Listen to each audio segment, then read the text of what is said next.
What up, yo? It's your boy Caveman. I'm just gonna keep this video nice and short. A lot of times clients write to me, they're usually submitting to labels. They don't really have the budget for mastering, but submissions are like today. I get paid next week. So I teach all my clients this technique. You don't have to turn shit up way louder than it should. You have to maintain the dynamics and still give a big impression. So I'm just gonna play this song. It's by a homie, Patrick Vanderspeck. Let's give it a listen.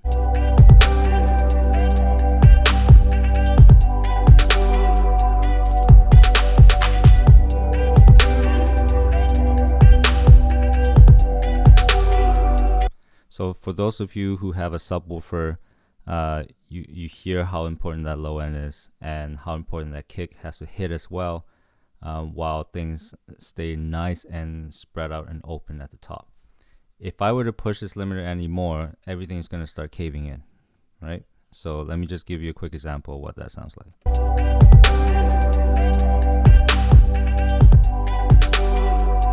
So I just went up by about 3 dB. And it already sounds crushed. This is what it sounds like now. Before. Things travel outwards, not inwards. Remember that. So here's a technique that mastering guys have been using all the time.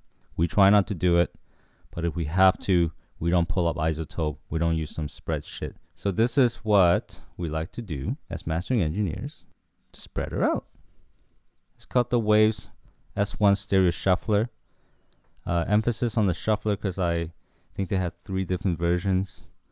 Because people can't fucking read manuals. They have to like simplify kindergarten version. Everyone uses the S1, but the shuffler is where it's at. So this is the track with it.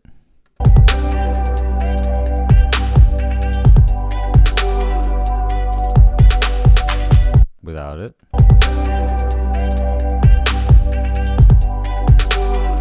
Okay, so if you guys have no fucking idea what to listen for, you're probably listening to it on your phone, in which case I can't help you there. This is just the fucking factory default settings, right? I'm not touching anything yet. You just pop it on and it already makes a huge difference. I'm gonna start with it on. When I take it off, listen for the hi-hats and the snare and how they collapse and fall backwards.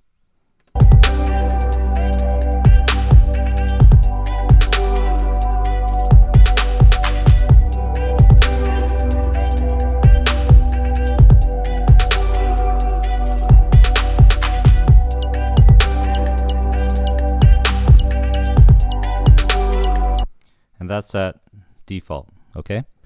So right there, you can just slap it on right before your limiter that's already pushed and call it a day.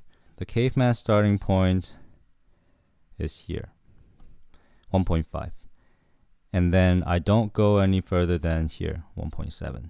So it's not that hard to figure out. It's 1.5, 1.6, or 1.7. So this is at 1.5. I'm going to start at 0 actually. I'm going to start at 0 or 1 and I'm going to push it up to 1.5. And again, listen to the snare and the hi-hat.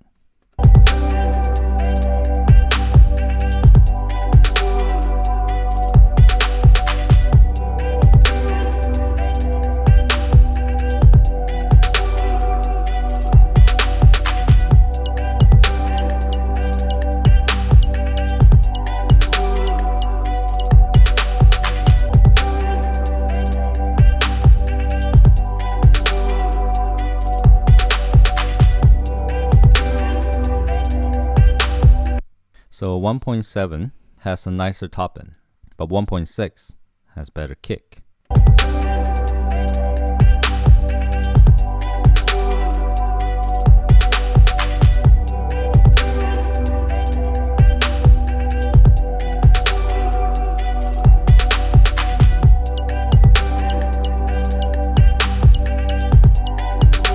I choose 1.6. With a lot of these shufflers, it spreads shit out a bit too wide, which is fine for the genres that I work in. But you can always add bass fill in as well. So that missing spot in that low end, that's what this bass trim is for. So what I like to do is I try to get away with adding just half a dB of bass in, just to fill it out. So now we have a nice spread on the top end, but we have to fill in the bottom as well.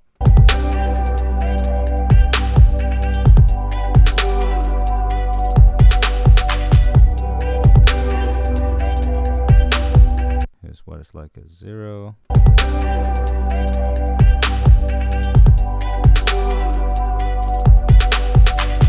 Going up to 1.5.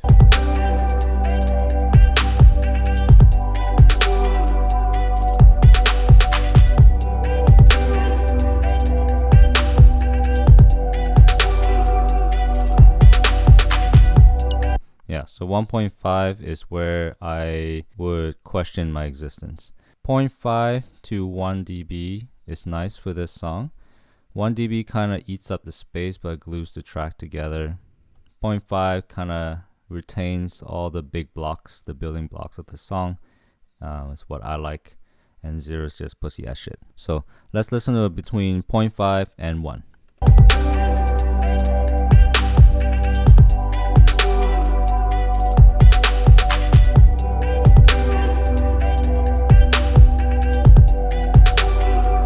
Point 0.9 is kind of mint. Let's listen to 0.5 versus 0.9.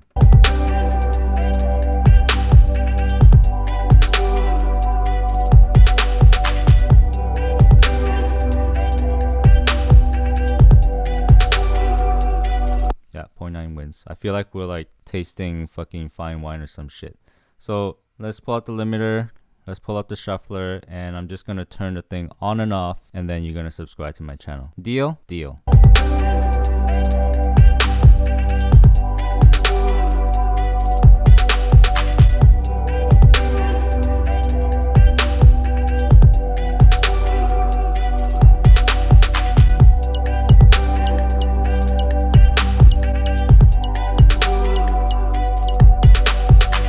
That's it. Class over.